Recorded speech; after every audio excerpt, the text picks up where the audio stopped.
فأعوذ بالله من الشيطان الرجيم. بسم الله الرحمن الرحيم. يا أيها الناس اتقوا ربكم الذي خلقكم من نفس واحدة وخلق منها زوجها وبث منهما رجالا كثيرا ونساء واتقوا الله الذي تساءلون به والأرحام إن الله كان عليكم رقيبا. يا أيها الذين آمنوا اتقوا الله حق تقاته ولا تموتن إلا وأنتم مسلمون. يا أيها الذين آمنوا اتقوا الله وقولوا قولا سديدا يصلح لكم أعمالكم ويغفر لكم ذنوبكم ومن يطع الله ورسوله فقد فاز فوزا عظيما. وقال الله سبحانه وتعالى: قل إن صلاتي ونسكي ومحياي ومماتي لله رب العالمين لا شريك له وبذلك أمرت وأنا أول المسلمين. تمام قسم کی حمد و ثنا، بڑائی، کبریائی، تعریف و توصیف اس اللہ وحدہ لا شریک کے لیے لائق و زیبا ہے جس نے ساری کائنات کو عدم سے وجود بخشا. درود نازل ہو تمام انبیاء علیہم الصلاۃ والسلام پر جنہیں اللہ تبارک و تعالیٰ نے اپنی اپنی قوموں تک ہادی و رہبر بنا کر بھیجا. خصوصاً ہمارے اور آپ کے آخر نبی جناب محمد الرسول اللہ صلی اللہ علیہ وسلم کے ذات گرامی پر جنہیں اللہ سبحانہ و تعالیٰ نے ایک ایسی شریعت سے نوازا جو شریعت رات کی تاریکی میں بھی دن کی طرح واضح اور روشن ہے. محترم حاضرین، خطبہ مسنونہ کے بعد میں نے آیت کریمہ پڑھی. اللہ سبحانہ و تعالیٰ ارشاد فرماتے ہیں: قل، اے نبی صلی اللہ علیہ وسلم آپ لوگوں سے کہیے، ان صلاتی و نسکی و محیای و مماتی، کہ بے شک میری نماز، میری قربانی، میرا مرنا، میرا جینا للہ رب العالمین، یہ سب اللہ تعالیٰ کے لیے ہے. لا شریک لہ، اور میں اس بات کی گواہی دیتا ہوں کہ اس کے ساتھ، اس کی ذات میں، اس کے صفات میں، اس کی ربوبیت میں، اس کی الوہیت میں اس کا نہ کوئی ساجی ہے نہ اس کے جیسا ہے. وَأَنَا أُمِرْتُ، اور کہا گیا کہ آپ کہیے کہ مجھے اس بات کا حکم دیا گیا ہے اور اس بات پر عمل کرنے والوں میں سب سے پہلے میں خود ہوں. محترم حاضرین، یہ بات ہم سب اچھی طریقے سے جانتے ہیں کہ اللہ تعالیٰ نے ہمیں بے سہارا نہیں چھوڑا ہے. جس دن اللہ تعالیٰ نے ہمیں اس دنیا میں وجود بخشا، دنیا میں ہمیں لایا، اسی روز اول سے ہمیں بتا دیا کہ ہمیں کیوں پیدا کیا گیا ہے. بلکہ بات اگر کی جائے، قرآن میں اللہ کہتا ہے کہ جب اللہ نے سب سے پہلے انسان یعنی ہمارے باپ آدم کو پیدا کیا تو اللہ نے آدم کی پیٹھ پر ہاتھ پھیرا. جیسے ہی اللہ نے آدم کی پیٹھ پر ہاتھ پھیرا تو آدم سے قیامت تک جتنے پیدا ہونے والے تھے سب کی روحیں اللہ کے سامنے اکٹھا ہو گئیں. اس کو کہا جاتا ہے عالم ارواح. جو روحیں اس وقت اللہ کے سامنے ذرے کی شکل میں اکٹھا ہوئی، اللہ تعالیٰ نے سب سے کہا: الستو بربکم، اے روحوں یہ بتاؤ کیا تمہیں پیدا کرنے والا، کیا تمہاری زندگی کو چلانے والا، کیا تمہارا مالک میں نہیں ہوں؟ تو سب نے کہا کہ ہمارے پروردگار، ہم مانتے ہیں، جانتے ہیں اور اس بات کی گواہی دیتے ہیں کہ تو ہی سب کچھ ہے. تو اللہ تعالیٰ نے کہا کہ اس بات کو یاد رکھنا، اس بات کو یاد رکھنا. آپ اس آیت پر غور کریں اور حدیثیں جو اس مسئلے میں بیان کرتی ہیں اس پر غور کریں کہ اللہ تعالیٰ نے ہمیں اور ہماری پیدائش کا مقصد ہمیں اس وقت بتایا جبکہ ابھی دنیا میں ہم پیدا نہیں ہوئے تھے. ہم اپنے باپ آدم کی پیٹھ میں تھے. اسی وقت سے اللہ تعالیٰ نے ہمیں بتا دیا کہ ہمیں دنیا میں کیوں پیدا کیا گیا. یہی وجہ ہے کہ قرآن میں جب لوگوں کے بارے میں اللہ ذکر کرتا ہے کہ لوگ اللہ تعالیٰ نے جس مقصد کے لیے پیدا کیا اس مقصد کو بھول چکے ہیں اور لوگ سمجھتے ہیں کہ اللہ تعالیٰ نے ہمیں کسی مقصد کے خاطر پیدا نہیں کیا. اللہ کہتا ہے: ام حسبتم انما خلقناکم عبثا، اے لوگوں یہ تو بتاؤ کیا تم اللہ کے بارے میں یہ گمان رکھتے ہو کہ اللہ نے تم کو بیکار پیدا کیا ہے، اللہ کے پیدا کرنے کا کوئی مقصد نہیں ہے؟ اگر ایسا تمہارا گمان ہے تو جاؤ قرآن پڑھو اور پتہ کرو کہ کس عظیم مقصد کی خاطر اللہ نے تمہیں پیدا کیا ہے. اگر سیدھی سیدھی بات کی جائے کہ اللہ نے ہمیں کیوں پیدا کیا ہے، علماء اکرام نے قرآن و حدیث کو پڑھ کر کچھ اہم مقصد کو ہمارے سامنے رکھ دیا. سب سے پہلا مقصد کہ اللہ نے ہمیں پیدا اس لیے کیا ہے تاکہ اس ایک اللہ کی ہم عبادت کر سکیں. اور اس کی عبادت، اس کی بندگی کے علاوہ کوئی اور مقصد ہمارا ہو نہیں سکتا۔ یا تو وہ مسلمان ہی نہیں ہے جو عبادت کے مقصد کو یاد نہ رکھے، اور اگر مسلمان ہے تو اسے اپنا مقصد یاد ہوگا۔ کیا ایسا ہو سکتا ہے کہ کسی کام کے لیے کسی کو بنایا جائے اور وہ آدمی اس کام ہی کو بھول جائے؟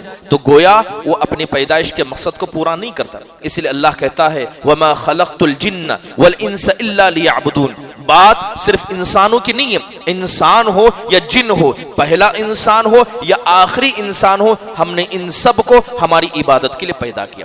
دوسرا اہم مقصد، اللہ نے ہمیں اس لیے پیدا کیا ہے کہ اللہ تعالیٰ اپنی کبریائی بتا سکے کہ اللہ تعالیٰ کتنا رحم کرنے والا، اللہ تعالیٰ کتنا بڑا ہے، اللہ کتنا بلند ہے۔ اللہ اپنی اسماء کو، اپنی صفات کو، اپنی ذات کو اپنے بندوں کے سامنے بتانا چاہتا تھا، تو اللہ نے اپنی کبریائی کو بتانے کے لیے ہمیں دنیا میں پیدا کیا۔ تیسرا اہم مقصد کہ اللہ نے ہمیں پیدا تو کیا ہے، مگر اللہ نے ہمیں آسمان میں نہیں رکھا، وہ آسمان جو برکت کی جگہ ہے، وہ آسمان جہاں پر اللہ کی سب سے پیاری مخلوق فرشتے رہتے ہیں، اللہ نے ہمیں زمین پر چھوڑا ہے، اللہ نے اس دنیا میں چھوڑا ہے۔ اس دنیا میں صرف انسان اکیلے نہیں ہے، بلکہ انسان کا سب سے بڑا دشمن شیطان بھی یہاں رہتا ہے۔ تو اللہ تعالیٰ نے ہمیں پیدا کیا، پیدا کر کے اس دنیا میں چھوڑا جس میں ہمارا سب سے بڑا شیطان ہے۔ اللہ کہتا ہے کہ شیطان کے ساتھ دنیا میں چھوڑنا، اور ایسی دنیا جو دکھنے میں بڑی پیاری نظر آتی ہے، اس کی سرسبز اور شادابی میں ہر کوئی آدمی ملوث ہو کر اپنے مقصد کو بھول سکتا ہے، ایسی دنیا میں اللہ نے اس لیے چھوڑا تاکہ آزمایا جا سکے، کہ دیکھیں کہ جو مقصد ہم نے ان کے پیٹ میں رہتے ہوئے یاد دلایا تھا، جس مقصد کے خاطر اللہ نے رسول بھیجے تھے، جس مقصد کے خاطر اللہ نے زندگی اور موت، قیامت کا دن رکھا ہے، اور جس مقصد کے خاطر نبی انسان ہے دنیا سے چلے بھی جائیں تو اللہ نے ایک کتاب رکھی جس کتاب کو دیکھ کر اس مقصد کو یاد رکھ سکے۔ تو اللہ تعالیٰ یہ دیکھنا چاہتا تھا اتنی آزمائشوں میں ڈالنے کے بعد کہ کون انسان ہے جو آزمائش کو پورا کر سکے گا۔ انہی سارے مقاصد کی خاطر اللہ تعالیٰ نے ہمیں دنیا میں پیدا کیا۔ محترم حاضرین، بات اگر عبادت کی جائے، عبادت کہتے کسے ہیں؟ یہ بات سمجھ لیجئے کہ عبادت کا کوئی مفہوم ایسا نہیں ہے جس کا مطلب یہ ہے کہ جو مسجد میں آئے وہی عبادت کرتا ہے، جو روزہ رکھتا ہے وہی عبادت کرتا ہے، جو حج پہ جاتا ہے وہی عبادت کرتا ہے۔ اسلام نے عبادت کا جو مفہوم بیان کیا ہے وہ بڑا وسیع ہے۔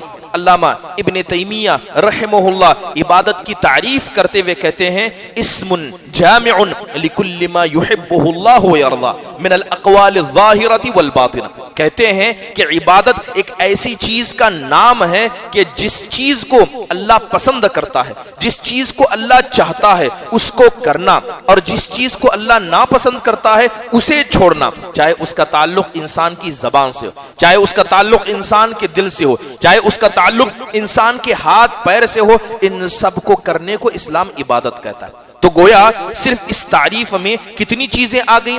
وہ چیز جسے انسان دل میں رکھتا ہے، جسے ہم عقیدہ کہتے ہیں، وہ بھی عبادت کے اندر آ گیا۔ وہ چیز جس کو ہم اپنی زبان سے ادا کرتے ہیں، اللہ اس کے رسول کی باتوں کو کرتے ہیں، اللہ اس کے رسول کی دعوت کا کام کرتے ہیں، شریعت پر دین کے مسئلے میں کوئی اعتراض کرتا ہے تو اپنی زبان سے دفاع کرتے ہیں، یہ بھی عبادت کے اندر آ گیا۔ اسی طرح جو انسان دل سے عمل کرتا ہے، اللہ سے ڈرنا، اس سے امید لگانا، اخلاص کرنا، یہ بھی عبادت میں آ گیا۔ یہاں تک کہ انسان اپنے ہاتھ و پیر سے جو کام کرتا ہے، چاہے وہ نماز پڑھنا ہو، حج کرنا ہو، یا کسی مخلوق کے ساتھ احسان کرنا ہو، یہ سب کا سب عبادت کے اندر آ جاتا ہے۔ محترم حاضرین، عبادت نام ہے فرض چیزوں کو ادا کرنے کا۔ جو اللہ نے آپ پر فرض کیا ہے اس کو ادا کیجیے، وہ حرام چیزیں جن سے بچنے کا حکم دیا گیا اس سے بچیے، اس کو عبادت کہا گیا۔ نوافل کا اہتمام کرنا، اسے عبادت کہا گیا۔ ایک مسلمان تجارت کرتا ہے، اس کے آداب کا خیال کرنا، یہ بھی عبادت ہے۔ یہاں تک کہ انسان اللہ کے ساتھ کیسے اخلاق سے پیش آتا ہے، مسجد میں آنے کے بعد اللہ تعالیٰ کا کتنا ادب کرتا ہے۔ جمعہ کا دن ہوتا ہے تو کون مسجد میں پہلے آ کر اس بات کا ثبوت دیتا ہے کہ وہ اللہ سے محبت کرتا ہے، اور کون دنیا پرست ہے، یہ بھی عبادت کے اندر آتا ہے۔ محترم حاضرین، عبادت کا مفہوم بڑا واسع ہے، بلکہ انسان اپنے نفس کے ساتھ کیسے پیش آتا ہے، اپنے جسم کا خیال کرتا ہے کہ نہیں کرتا، اپنے اہل خانہ کا خیال کرتا ہی نہیں کرتا، یہ بھی عبادت میں آتا ہے۔ بلکہ اخلاق کا ہر وہ حصہ، یہاں تک کہ اپنے سے ہٹ کر جب کسی انسان کے ساتھ، انسان تو انسان، کسی جانور کے ساتھ، جانور کیا کسی پیڑ اور پتھر کے ساتھ کس طرح آپ اخلاق سے پیش آتے ہیں،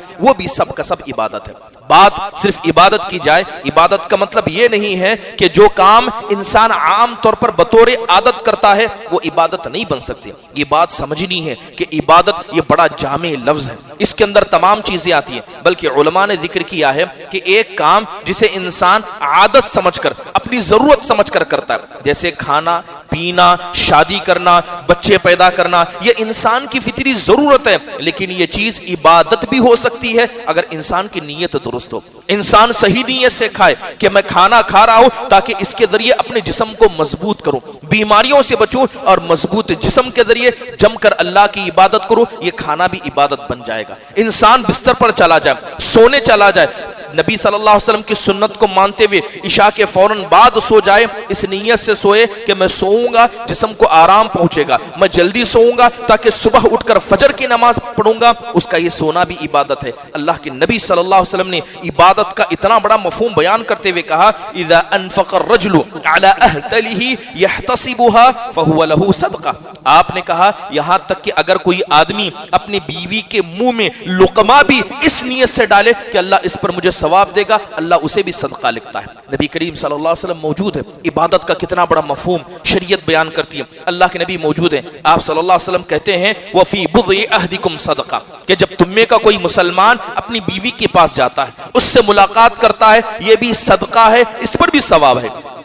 صحابہ کو بڑا تعجب ہوا، کہا یہ تو ہماری فطری ضرورت ہے، کیا اس پر بھی ثواب ہے؟ تو کہا اللہ کے نبی صلی اللہ علیہ وسلم کہتے ہیں کہ بتاؤ جس حلال جگہ یہ تم کام کرتے ہو، اسی جگہ کو اگر کسی حرام جگہ کرو گے تو کیا گناہ نہیں ہوگا؟ کہا کہ ظاہری بات ہے گناہ ہوگا۔ کہا جب حرام کرنے سے گناہ ہوگا تو اس کو صحیح جگہ پر کرنے پر اللہ تعالیٰ ثواب بھی دے گا۔ محترم حاضرین، یہاں تک کہ معاذ بن جبل رحمہ اللہ کہا کرتے تھے، رضی اللہ عنہ کہا کرتے تھے، انی لاحتسب نومتی کما احتسب قومتی، کہتے ہیں کہ میں رات میں سونے کو ویسا ہی عبادت کی نیت سے سوتا ہوں جس طرح میں نماز میں کھڑے ہونے کو اللہ کی عبادت سمجھتا ہوں، کیونکہ میرا سونا یہ کس کے لیے ہے؟ یہ اللہ کے لیے، میں سوتا اللہ کے لیے ہوں، کھاتا اللہ کے لیے ہوں۔ بلکہ انسان کا جینا مرنا ہر چیز جب انسان کی نیت صحیح ہو تو اس کا اٹھنا بیٹھنا بھی اللہ کے لیے ہو جاتا ہے۔ یہ عبادت کا بڑا مفہوم اللہ اس کے رسول صلی اللہ علیہ وسلم نے ہمارے سامنے بیان کیا۔ محترم حاضرین، جب ہم اس دنیا میں آئے ہیں تو دنیا میں ہمیں جینا ہے، تو بتائیے کہ دنیا میں رہتے ہوئے انسان اللہ کی مکمل کیسے عبادت کرے؟ کیا نصارہ کی طرح ہو جائے، بالکل دنیا سے کٹ جائے، بیوی بچوں کو نہ لے، دنیا کی تمام چیزوں کو چھوڑ کر جنگلوں میں چلا جائے اور رہبانیت اختیار کر لے؟ اسلام اسے بھی عبادت نہیں کرتا۔ نہ یہودیوں کی طرح ہو جائے کہ صرف پیسہ پیسہ، جہاں مطلب آیا، جہاں مفاد آیا، انسان مفاد کے لیے کام کرے اور مفاد آنے پر چاہے اپنے اولاد کو ہی ٹھکرا دے، مفاد آنے پر اپنے ماں باپ ہی کو ٹھکرا دے۔ کیا اسلام ایسا حکم دیتا ہے؟ نہ اسلام دین کو مکمل چھوڑ کر، دنیا کو چھوڑ کر مکمل دین کو اپنانے کا حکم دیتا ہے، نہ ہی مکمل طور پر دین کو چھوڑ کر دنیا کو اپنانے کا حکم دیتا ہے۔ اسلام کہتا ہے کہ دین اور دنیا اسلام کے نظر میں الگ نہیں ہے، یہ ایک ہی چیز ہے، لیکن جو بھی چیز اللہ نے ہمیں دی ہے اس چیز کا استعمال اللہ کی عبادت میں کیا جائے۔ اللہ ابن تیمیہ رحمہ اللہ سے پوچھا گیا کہ انسان کی پیٹ کی جو لالچ ہے، انسان کو جو مال کی حرص ہے، انسان کو جو عورتوں کی حرص ہے، یہ چیزیں اچھی نہیں ہیں، بسا اوقات یہ چیزیں اللہ کی عبادت میں رکاوٹ بنتی ہیں۔ تو علامہ ابن تیمیہ رحمہ اللہ کہتے ہیں کہ اللہ نے ان شہوتوں کو، ان خواہشوں کو اس لیے پیدا کیا ہے تاکہ ان کو تم اللہ کی عبادت میں لگاؤ، تم اللہ کی عبادت میں لگاؤ۔ بھوک کی ضرورت اس لیے پیش کی گئی تاکہ جو بھوکے رہتے ہیں ان کی طاقت کو تم سمجھو، ان کی کمزوری کو سمجھو۔ کھاؤ تو اس نیت سے کھاؤ کہ میں اللہ تعالیٰ کی عبادت کروں گا، شادی کرو تو اس نیت سے کرو کہ تم اپنے شرمگاہ کی حفاظت کرو گے، اپنی نگاہوں کی حفاظت کرو، کسی عورت کی عزت کی حفاظت کرو گے، اور اس عورت سے شادی کرنے کے بعد جو اولاد تمہارے یہاں پیدا ہوگی وہ اولاد میری مرنے کے بعد صدقہ جاریہ بنے گی، اس نیت سے تم شادی کرو۔ اسلام نے واضح کھول کر بتا دیا جو بھی چیزیں اسلام نے انسان کو کرنے کا حکم دیا ہے سب کا بڑا گہرا تعلق عبادت سے ہے. اسی لیے اللہ کے نبی صلی اللہ علیہ وسلم دعا کرتے ہوئے کیا کہتے ہیں؟ اللہ کے نبی کہا کرتے اللہم اصلح لی دنیایا اللہم اصلح لی دینی الذی هو عصمت امری. اے اللہ تو میرے دین کو درست قرار دینا کیونکہ دین کے درستگی میں میری آخرت کی درستگی ہے. پھر کہا اے اللہ میری دنیا کو بھی بہتر کرنا، وہ دنیا جس میں میرا کھانا پینا میرا جینا لکھا ہے. اللہ کے نبی دونوں کی اصلاح کی دعا کیا کرتے تھے. محترم حاضرین یاد رکھیے کہ اگر کوئی آدمی 5 وقتہ نمازی ہو، حج کیا ہو، روزہ رکھتا ہو، دعوت اللہ کے سارے کام کو انجام دیتا ہو، مگر وہ اللہ کی مخلوق کے ساتھ برا ہے، ایک تو اللہ کا حق ہے، دوسرا نفس کا ہے، اور تیسرا لوگوں کا حق ہے. آپ ایسا ہو نہیں سکتا کہ انسان لوگوں سے جدا ہو جائے. اللہ نے ہمیں پیدا کیا ہے ماں باپ کے سہارے سے، ماں باپ کو ذریعہ بنا کر، خاندان کے اندر، معاشرے میں، تو انسان معاشرے میں رہے گا، لوگوں سے جدا نہیں ہو سکتا. اب انسان کیا کرے؟ کیا لوگوں کے ساتھ غلط تعامل کرے؟ یاد رکھیے حدیث رسول کے اندر آپ صلی اللہ علیہ وسلم کہتے ہیں ان سوء الخلق یفسد العمل.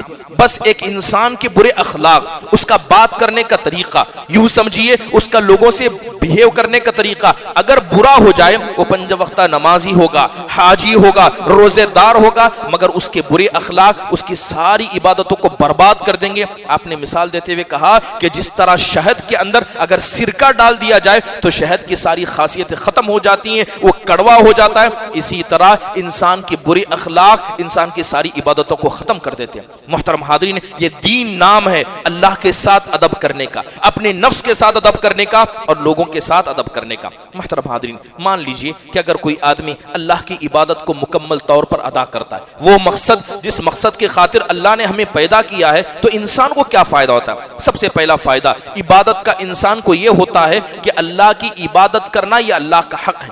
اگر کوئی آدمی اللہ کی عبادت کرے گا، اپنے مقصد کو یاد رکھے گا، تو وہ آدمی اللہ کے حق کو ادا کر رہا ہے. اور اللہ کے حق کو ادا کرنا یہ اتنا ضروری ہے کہ اللہ تعالیٰ قیامت کے دن بخشے گا نہیں. اللہ نے ایک دن تیار کر رکھا ہے جس دن حساب و کتاب لیا جائے گا. دوسری اہم بات، عبادت کرنے سے انسان کو ایک بڑا فائدہ یہ ہوتا ہے کہ انسان جب عبادت کرتا ہے تو اسے یہ احساس ہوتا ہے کہ میں انسان صرف جسم کی وجہ سے نہیں ہوں، میں انسان میری روح کی وجہ سے بھی ہوں. لہذا جس طرح جسم کو میں غذا دیتا ہوں، میری روح کو بھی غذا دینا ضروری ہے. اور روح کی غذا کیا ہے؟ عبادت ہے.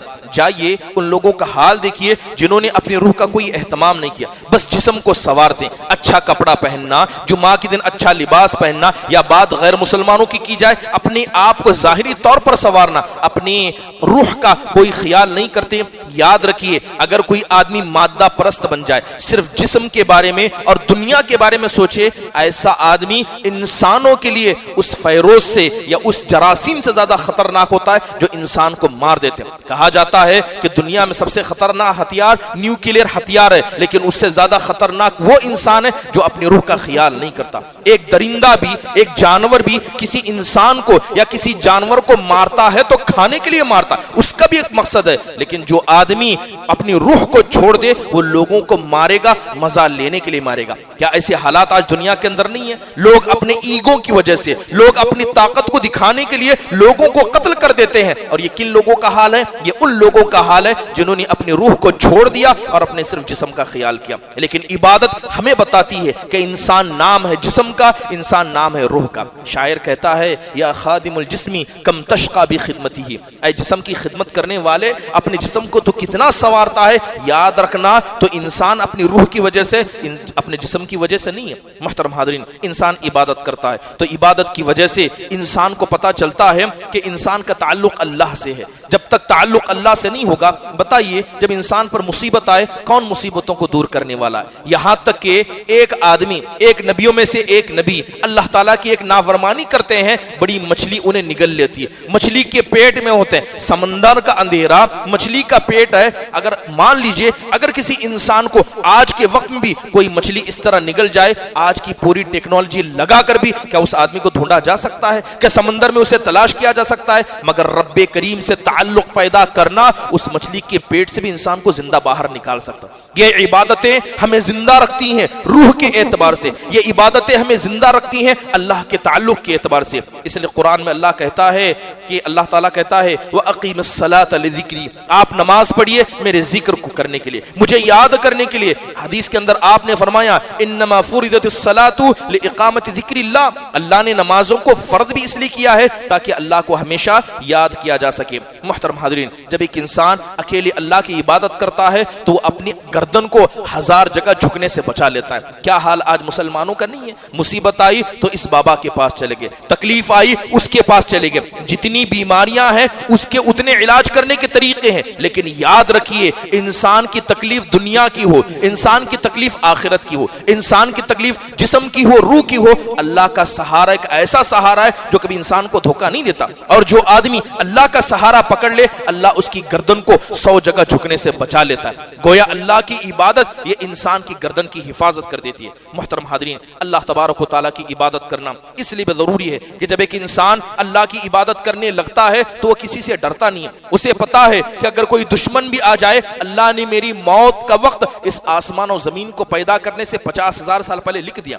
میں اس سے بھاگ نہیں سکتا۔ کوئی آدمی بخیلی نہیں کرے گا، وہ کہے گا جو مال مجھے دیا ہے وہ اللہ نے دیا ہے، نہ میری طاقت ہے نہ میری بساط ہے کہ اگر اللہ نہ چاہے تو میں 1 روپے بھی کما پاؤں، دوسروں کو دینے میں کبھی بخیلی نہیں کرے گا۔ محترم حاضرین، وہ آدمی کبھی دنیا کی حرص نہیں کرے گا، اسے پتا ہے کہ میں کتنا بھی کوشش کر لوں اللہ نے جتنا میری حق میں دنیا لکھا اتنا ہی ملے گا، اور میں اگر کچھ بھی نہ کروں اگر اللہ نے دنیا حق میں لکھا ہے تو دنیا اس کے پاس دوڑ کر آئے گی، لہذا انسان اس اعتبار سے مطمئن ہو جاتا ہے۔ اس لیے آپ دیکھیں نبی کریم صلی اللہ علیہ وسلم کو دنیا کی فکر نہیں تھی، آپ علیہ الصلوۃ والسلام کا مقصد آخرت والا تھا، آپ اپنے مقصد کو یاد رکھتے تھے۔ حدیث کے اندر آتا ہے کہ نبی کریم صلی اللہ علیہ وسلم گھر میں سوئے ہوئے تھے، حضرت عمر بن خطاب گھر میں آئے، داخل ہوئے تو کیا دیکھتے ہیں کہ اللہ کے نبی ایک چارپائی پر لیٹے، اللہ کے نبی صلی اللہ علیہ وسلم ایک چارپائی پر لیٹے اور آپ کے جسم پر جو کپڑا تھا ہٹ گیا تھا، پیٹھ کھل گئی تھی اور اس پیٹھ پر مٹی لگی ہوئی تھی۔ حضرت عمر آئے، اس مٹی کو نبی صلی اللہ علیہ وسلم کی پیٹھ سے جھاڑا اور آپ کے آنکھ میں آنسو آ گئے، حضرت عمر کی آنکھ میں آنسو آ گئے، کہنے لگے اے اللہ کے نبی صلی اللہ علیہ وسلم اگر آپ اجازت دیں آپ کے لیے ایک گدا بنا دیں، آپ کے لیے ایک گدا بنا دیں جس پر آپ آرام سے سوئیں۔ یہ کافر و مشرک ہیں، یہ یہود و نصارہ ہیں، یہ فارس اور روم کے لوگ ہیں، اللہ کی نافرمانی کر کے اتنے آرام میں ہیں اور آپ اللہ کے رسول ہو کر اس حالت میں ہیں۔ اللہ کے نبی صلی اللہ علیہ وسلم نے کیا جواب دیا؟ آپ صلی اللہ علیہ وسلم نے کہا کہ میرا مسئلہ ایسا ہے میں تو ویسے ہوں جیسے کوئی مسافر ہے، مسافر جب سفر پر نکلتا ہے تو کیا سفر میں اپنے لیے گھر بنا لیتا ہے؟ کیا سفر میں اپنے لیے بہت سارا سامان لیتا ہے؟ میں تو اس مسافر کی طرح ہوں جو کسی جگہ ٹھہرا اور اپنی جگہ کو نکل لیا، میرا حال وہی ہے، مالی ولد دنیا، مجھے اس دنیا سے کیا مطلب ہے۔ محترم حاضرین، جو آدمی اللہ کے اس عبادت کے مقصد کو مد نظر رکھتا ہے وہ کبھی دنیا پرست نہیں ہو سکتا۔ ایک صحابی رسول حضرت ضحاک اللہ کے نبی صلی اللہ علیہ وسلم کے پاس آئے، اللہ کے نبی نے کہا ما طعامک یا ضحاک، اللہ کے نبی اس دنیا کی برائی کی مثال بیان کرتے ہیں۔ آپ نے پوچھا اے ضحاک تمہارا کھانا پینا کیا ہے، کیا کھاتے ہو؟ تو حضرت ضحاک کہتے ہیں اے اللہ کے نبی میں گوشت کھاتا ہوں، دودھ پیتا ہوں۔ تو اللہ کے نبی نے کہا پھر اس کے بعد کیا ہوتا ہے؟ کہنے لگے اس کے بعد فضلہ ہوتا ہے، گندگی ہوتی ہے۔ تو اللہ کے نبی صلی اللہ علیہ وسلم کہتے ہیں کہ وہ گندگی جو تمہارے پیٹوں سے نکلتی ہے جتنی تمہارے نزدیک بری ہے اس سے زیادہ یہ تمہاری دنیا اللہ کے نزدیک بری ہے، اللہ کو اس دنیا سے کوئی فرق نہیں پڑتا۔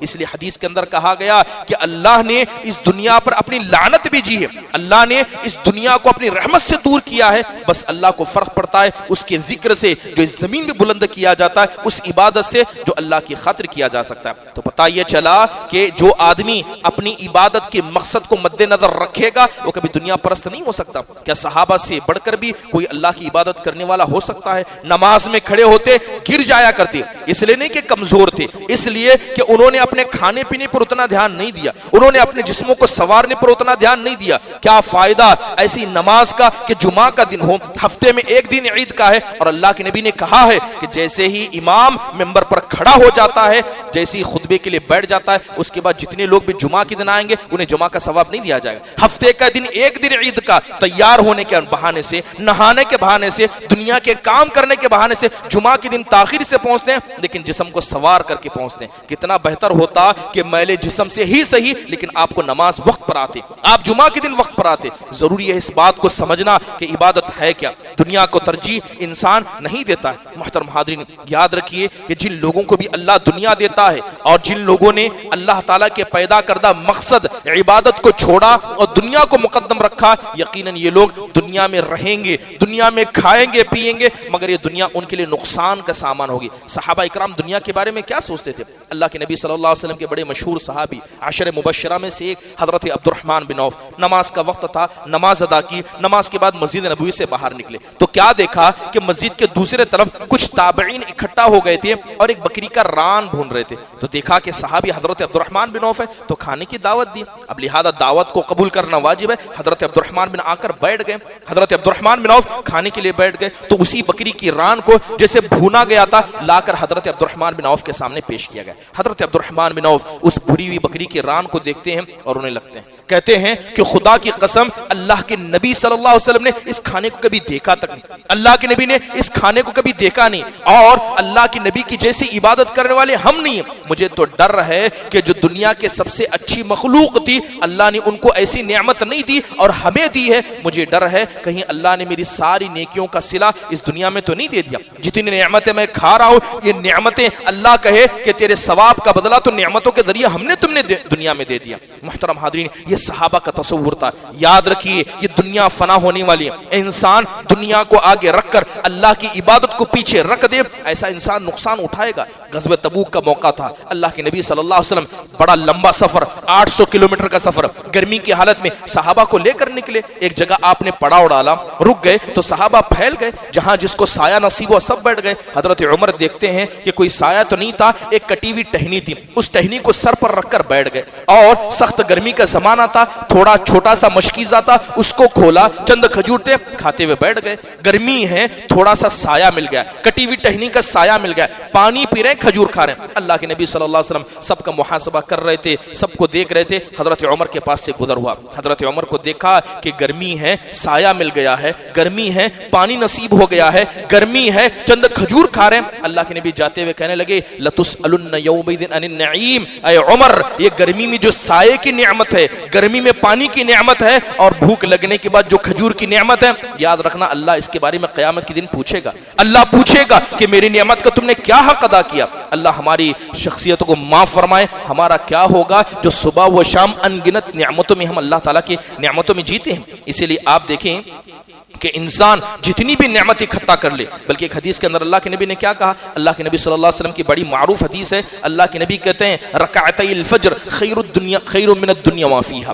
اگر کسی آدمی سے کہا جائے کہ دنیا میں تم کو کیا چاہیے، چلو پورا ملک ہندوستان زمین تمہاری ہے، کتنا پیسہ چاہیے، سارا پیسہ ساری دھن و دولت کسی انسان کو دے دی جائے، اللہ کے نبی کہتے ہیں کہ فجر کی 2 رکعات جو آدمی پڑھتا ہے یہ ساری دنیا اور اس کے سامان سے زیادہ افضل ہے، سامان سے زیادہ افضل ہے۔ کتنے لوگ فجر کی نماز بھی پڑھتے ہیں جو واجب ہے، فجر کی 2 رکعت چھوڑنے کی تو بات دور کی ہے، اسے ادا کرنے کی بات تو دور کی ہے۔ آپ دیکھیں کہ عبادت کا تصور اسلام کے اندر کیسا ہے، دنیا کا کوئی مقام عبادت کے مقابلے میں ہے ہی نہیں۔ عبادت کو چھوڑ کر جو آدمی دنیا حاصل کرتا ہے اسے کیا لگتا ہے کہ یہ چیز اسے کامیاب کرے گی، کبھی ایسا نہیں ہو سکتا۔ بلکہ جو لوگ دنیا میں رہتے ہیں کس لیے، صرف دنیا کے لیے، کھانا ہے، پینا ہے، کمانا ہے، شادی کرنا ہے، اچھا گھر بنانا ہے، معاشرے میں اپنا ایک مقام بنانا ہے۔ جس آدمی نے اپنے جینے کا مقصد یہ بنا کر رکھا، یاد رکھیں یہ مقصد کافروں کا، کسی مسلمان کا ہو نہیں سکتا۔ قرآن میں اللہ تعالیٰ کہتا ہے والذین کفروا یتمتعون ویأکلون کما تأکل الانعام والنار مثوی لہم،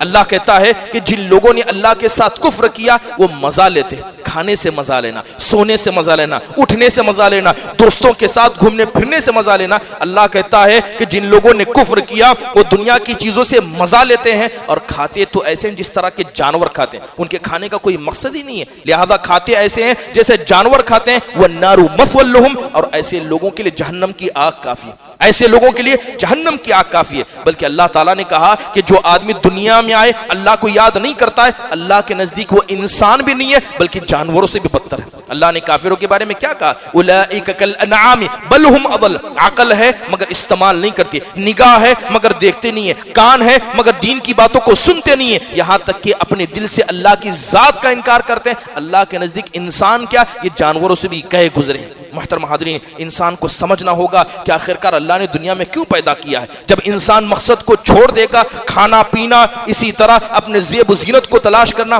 اسی کو مقصد بنائے گا، یہی مقصد اسے برباد کر کے رہ دے گا۔ قرآن میں اللہ تبارک و تعالیٰ ایک جگہ کہتا ہے کہ فَأَمَّا مَنْ طَغَى وَآثَرَ الْحَيَاةَ الدُّنْيَا فَإِنَّ الْجَحِيمَ هِيَ الْمَأْوَىٰ، کہ جس آدمی نے آخرت کو چھوڑ کر دنیا کی زمین کو تقدیم کیا، دنیا کے معاملات کو آگے رکھا، تو ایسے آدمی نے زیادتی کی۔ یعنی جس نے آخرت کے مقصد کو چھوڑ کر دنیا کو آگے رکھا، اس نے زیادتی کی، اور جس نے زیادتی کی ایسے آدمی کا ٹھکانہ جہنم ہے۔ امام قرطبی رحم اللہ سے پوچھا گیا کہ دنیا کو آگے رکھنا، آخرت کو پیچھے چھوڑنے کا مطلب کیا ہے؟ تو کہتے ہیں کہ مان لو اگر کوئی آدمی دسترخوان پر بیٹھا ہے، مان لو کہ اگر کوئی آدمی دسترخوان پر بیٹھا ہے، اپنے دسترخوان پر 3 قسم کا کھانا جمع کرتا، 3 قسم کا، جس میں روٹی ہے، سالن ہے، اور اس کے علاوہ کوئی چاول وغیرہ، صرف 3 قسم کا کھانا ایک وقت میں وہ کھائے، ایسے آدمی نے آخرت کو چھوڑ کر دنیا کو آگے رکھا۔ اور جس نے دنیا کو آگے رکھا، ایسے آدمی نے کیا کیا؟ ظلم و زیادتی کی، اور ایسے آدمیوں کا ٹھکانہ جہنم ہے۔ اگر کھانا پینا مقصد ہوتا،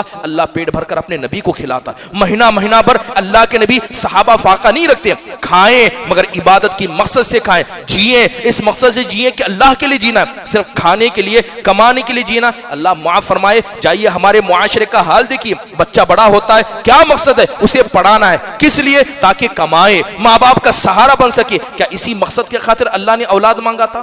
اللہ تعالیٰ نے حضرت زکریا کا ذکر کرتے ہوئے کہا کہ حضرت زکریا بڑی عمر کے ہو گئے، اولاد نہیں ملی، تو اللہ سے دعا کرتے ہوئے کہتے ہیں اے اللہ تو مجھے اولاد دے، اس لیے نہیں کہ میرے بڑھاپے کا سہارا بن سکے، اس لیے نہیں کہ کمزور ہڈی کا طاقت بن سکے، اس لیے اے اللہ تو نے جو مجھے علم دیا ہے وہ اس علم کا وارث بن سکے۔ اولاد مانگے، عبادت کی نیت سے مانگے، دین کی مدد کے لیے مانگے۔ جن لوگوں نے اولاد سہارے کے لیے مانگا، وہ اولاد آئے گی، دنیا کا سہارا بنے گی، مگر آخرت کے مسئلے میں ایک ذرہ برابر بھی وہ اولاد فائدہ انسان کو نہیں دے سکتی۔ محترم حاضرین، عبادت کی بہت سارے فائدے انسان کو نصیب ہوتے۔ بڑا فائدہ عبادت کا یہ ہوتا ہے کہ جو آدمی اللہ سے لو لگا لیتا ہے، اللہ اسے ہزاروں قسم کی فتنوں سے بچا لیتا ہے۔ جائیے آج ہمارے نوجوانوں کا حال دیکھیے، چاہے مرد ہو یا خواتین، ہر جو فتنہ آتا ہے اس فتنے میں مبتلا ہے۔ بات کریں فتنوں کی 2 قسمیں ہیں، ایک ہے فتنۃ الشبہات، ایک ہے فتنۃ الشہوات۔ شبہات کا فتنہ، شبہات یعنی انسان کے دل میں شکوک و شبہات کا فتنہ۔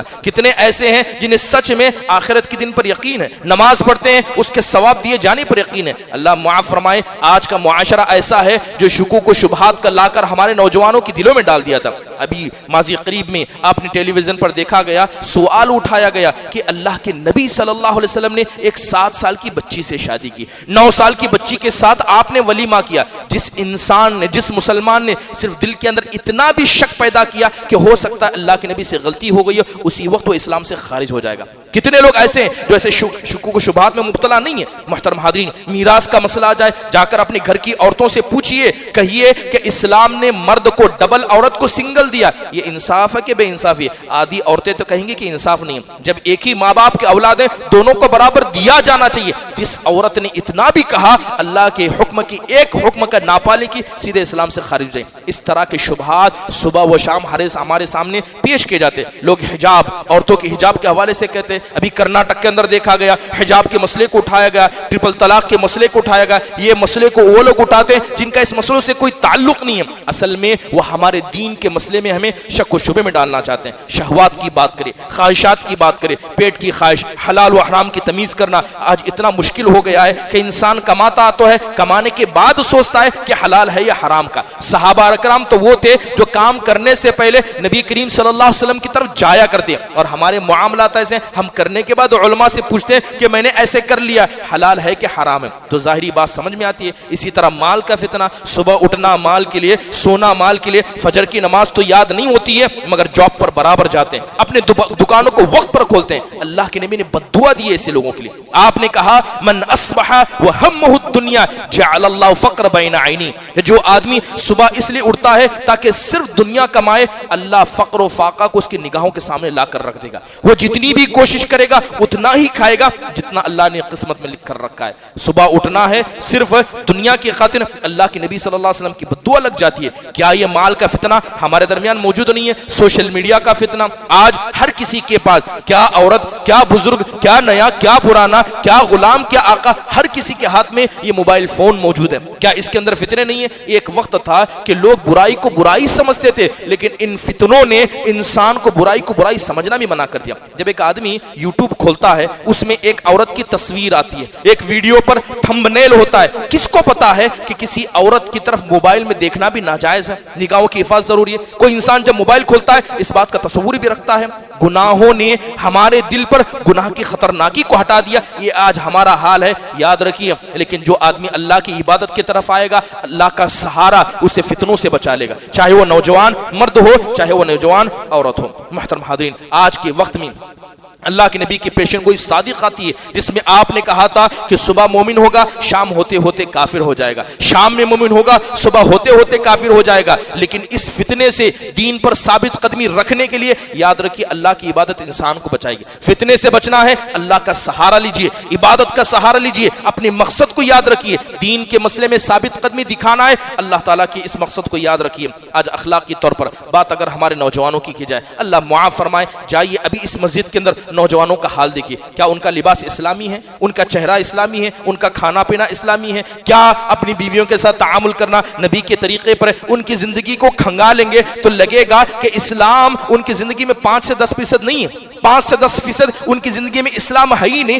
جن کی زندگی میں 100% اسلام تھا وہ بھی اللہ سے ڈرتے تھے، ہو سکتا اللہ اسے قبول کرے یا نہ قبول کرے۔ اللہ تعالیٰ کے ڈرنے والے بندے ایسے تھے، اور آج ہمارا حال یہ ہے کہ زندگی میں 5% بھی اسلام نہیں ہے، لیکن پھر بھی مطمئن ہے کہ اللہ تعالیٰ معاف کرنے والا ہے، اللہ رحم کرنے والا ہے۔ یاد رکھیے کہ اللہ تعالیٰ کے سب سے بزرگ مخلوق اللہ کے فرشتے ہیں، یہ ایسے ہیں کبھی اللہ کی نافرمانی نہیں کرتے، 24 گھنٹے جب سے اللہ نے پیدا کیا ہے جب تک اللہ موت نہ دے گا ہمیشہ عبادت میں لگے رہتے ہیں۔ حدیث کے اندر آتا ہے کہ جب قیامت کا وقت ہوگا سب سے زیادہ گھبرائے ہوئے فرشتے ہوں گے اور اللہ سے عذر پیش کرتے ہوئے کہیں گے ما عبدناک حق عبادتی، اے ہمارے پروردگار جس مقصد کے خاطر تو نے ہمیں پیدا کیا تھا ہم تجھ سے معافی مانگتے ہیں کہ ہم نے تیرے اس مقصد کو پورا نہیں کیا۔ وہ مخلوق جنہوں نے دن رات اللہ کی عبادت کی وہ اللہ کے سامنے عذر پیش کرتے ہیں، ان لوگوں کا کیا حال ہوگا؟ چند نمازوں کو پڑھ لیا، تھوڑا دعوت و تبلیغ کا کام کر لیا اور اپنے آپ کو کامیاب ہونے والا سمجھ لیا۔ اگر یہی کامیابی کا ضامن ہوتا تو صحابہ کرام اپنی جانوں کی قربانی اللہ کی راہ میں نہیں پیش کرتے، اپنے گھر کو چھوڑ کر اللہ کی راہ میں نہیں نکلتے، اپنا سارا مال اللہ کی راہ میں نہ دیتے، اپنی زندگی کا سارا وقت اللہ کی راہ میں نہیں لگاتے۔ حضرت ابو ہریرہ رضی اللہ عنہ نبی کریم صلی اللہ علیہ وسلم کے دروازے کے باہر پڑے رہتے، کھانے پینے کا خیال نہیں تھا، مرگی کی بیماری ہوتی، پیٹ میں اتنی بھوک آتی کہ مارے بھوک کے تڑپنے لگتے۔ لوگ کہتے اس آدمی کو مرگی کی بیماری ہے، کہتے خدا کی قسم میں اس چوکٹ کو اس لیے نہیں چھوڑتا تھا کہ کیا ہو کہ میں کھانے کے لیے چلا جاؤں، کمانے کے لیے چلا جاؤں، اللہ کے نبی باہر آئے کوئی حدیث بیان کر دے اور وہ حدیث مجھ سے چھوٹ جائے۔ سبحان اللہ، اللہ کے نبی صلی اللہ علیہ وسلم نے تبوک کے موقع پر لوگوں سے کہا کہ سامان لے کر آؤ، ضرورت ہے اللہ اس کے رسول کو۔ حضرت ابوبکر گئے، گھر کا پورا سامان لائے، حضرت عمر آدھا سامان لائے، اسی وقت میں حضرت عثمان بن عفان رضی اللہ عنہ کے پاس ملک شام سے بڑا قافلہ آتا ہے، لا کر سارے اونٹ دے دیے، گود میں بھر کر سونا لائے، گود میں بھر کر سونا لائے، لا کے اللہ کے نبی کی گود میں ڈال دیا۔ اللہ کے نبی صلی اللہ علیہ وسلم نے زندگی میں کبھی اتنا سونا نہیں دیکھا تھا، سونا اٹھاتے کبھی دائیں پلٹتے کبھی بائیں پلٹتے، تب آپ نے کہا ما ضر عثمان ما عمل بعد اليوم، کہ آج کے بعد اگر عثمان بن عفان نے کوئی نیکی نہیں کی تب بھی کوئی چیز ان کو نقصان نہیں پہنچائے گی۔ صحابہ نے اتنا وقت کیوں لگایا؟ صحابہ نے اپنی جان کی قربانی کیوں دی؟ صحابہ نے اپنے اہل خانہ کی قربانی کیوں دی؟ کیونکہ انہیں پتا تھا اتنا کرنے کے بعد بھی اللہ کی رضامندی کی کوئی گارنٹی نہیں ہے، کوئی گارنٹی نہیں ہے۔ اور آج کا مسلمان یہ ہے کہ چند عبادتوں کو ادا کر کے وہ مطمئن ہے۔ یاد رکھیے اس لیے کہا جاتا ہے ایک مومن اور منافق کا فرق یہ ہے کہ مومن نیک عمل کو پوری طور پر کر کے بھی اللہ سے ڈرتا ہے اور منافق عبادت کو مکمل نہ کر کے بھی مطمئن رہتا ہے۔ نبی کریم صلی اللہ علیہ وسلم دن کا وقت ہوتا، جمعہ کا دن تھا، صحابہ کرام آئے، درخواست کیا اللہ کے نبی بارش نہیں، دعا کیجیے۔ آپ نے دعا کی، عصر کا وقت نہیں ہوا، آپ صلی اللہ علیہ وسلم گھر میں تھے، صحابہ کرام کا شور کو آپ نے سنا، گھر سے باہر نکلے تو کیا دیکھتے ہیں کہ صحابہ زور زور سے اللہ کی تعریف کر رہے ہیں۔ پوچھا یہ کیا ہے؟ کہا گیا کہ اللہ کے نبی آپ نے دعا کی تھی، یہ بادل آ گئے۔ اللہ کے نبی صلی اللہ علیہ وسلم کا چہرہ بدل گیا، اللہ کے نبی کا چہرہ بدل گیا۔ آپ کہنے لگے ان بادلوں کو تم رحمت والا بدل کہتے ہو؟ خدا کی قسم یہی وہ بادل تھے جس میں اللہ نے عذاب رکھ کر عاد و سمود کو ہلاک کیا تھا۔ کیا کیا تمہیں یقین ہے کہ اس میں اللہ نے عذاب نہیں دیا ہے؟ اللہ کہتا ہے فلا یأمن مکر اللہ الا القوم الخاسرون، اللہ کے مکر سے، اللہ کے عذاب سے ایک نقصان اٹھانے والی قوم ہی مطمئن ہو سکتی ہے۔ محترم حاضرین، ضروری ہے ہمارے نوجوانوں کو بات کرے خواتین کی، اللہ رحم کرے بات جب خواتین کی کرتے ہیں۔ خواتین عبادت کے مسئلے میں اتنی کوتا ہیں، نمازوں کی پابندی نہیں، اور جو کام ان کو کرنے اس میں پابندی نہیں کرتے ہیں، اور اس کی بڑی وجہ کیا ہے؟ اللہ تعالیٰ کی عبادت جو مقصد ہے اس سے دور بھاگنا ہے۔ محترم حاضرین، بات کی جائے عورتوں کے حجاب کی، اللہ تعالیٰ نے حجاب کو کیوں پیدا کیا؟ اللہ تعالیٰ نے حجاب کو کیوں لاگو کیا؟ ایک عورت جب برقع پہنتی تو کس لیے پہنتی ہے؟ کیا برقعے کو دکھانے کے لیے پہنتی ہے؟ کیا برقع مہنگا اس لیے خریدتی ہے تاکہ لوگوں کے سامنے شو آف کریں یا اپنی خوبصورتی دکھائیں؟ عورت کو یاد رکھنا چاہیے کہ حجاب کا مقصد شریعت نے کیا بتایا۔ جب ایک عورت برقع پہنتی ہے تو اس کا مقصد یہ ہونا چاہیے کہ یہ اللہ کی رضامندی کے لیے میں پہن رہی ہوں، کیونکہ یہ اللہ کا حکم ہے، لہذا یہ برقع اللہ کی رضامندی کی علامت ہے۔ ایک عورت برقع پہنے تو یہ کہہ کر پہنے کہ یہ برقع میری حیا کی علامت ہے، یہ برقع اللہ تعالیٰ کی جانب سے دی گئی طہارت کی علامت ہے، یہ برقع میرے گھر کے مردوں کی غیرت مند ہونے کی علامت ہے، یہ برقع اللہ کی رضامندی کی علامت ہے۔ اتنا سب سوچ کر ایک عورت کو برقع پہننا چاہیے۔ کیا سچ میں ہماری عورتوں کو یہ عبادتیں اور یہ مقصد پتہ ہے؟ محترم حاضرین، یقین جانیے ایسی ہزاروں چیزیں ہماری زندگیوں میں ہیں جو صاف طور پر بتاتی ہیں کہ عبادت کے مسئلے میں ہماری کوتاہی کی کوئی مثال نہیں ہے۔ اس کے بعد میں مطمئن ہیں، اس کے بعد بھی آرام سے کھاتے ہیں، آخرت کو بھول چکے ہیں۔ اس لیے اللہ کے نبی کہا کرتے تھے قبرستان جاؤ، قبرستان میں جا کر قبروں کی زیارت کرو، فإنه هادم اللذات، یہ قبر میں گڑے ہوئے مردے، یہ قبرستان انسان کو آخرت کی یاد دلاتا ہے اور اللہ تعالیٰ کی طرف انسان کو کر دیتا ہے، دنیا کی لذت کو ختم کر دیتا ہے۔ اللہ تعالیٰ سے دعا ہے کہ اللہ تبارک و تعالیٰ ہمیں ہمارے زندگی کے مقصد کو یاد رکھنے اور اسی طرح جو کوتاہیاں اس سے ہم سے ہوتی ہیں اللہ تعالیٰ ان کوتاہیوں کے مسئلے میں ہمیں معاف فرمائے۔ یاد رکھیے جو آدمی مقصد کو یاد رکھے گا، اللہ سے دعا کرے گا، اللہ اسے توفیق دے گا، مگر جو آدمی مقصد کو بھول جائے گا اور بے پناہ ہو جائے گا، اللہ تعالیٰ کی ذات ہر کسی سے بے نیاز ہے۔ اقول قولی هذا واستغفر الله لي ولكم ولسائر المسلمين من كل ذنب فاستغفروه انه هو الغفور الرحيم۔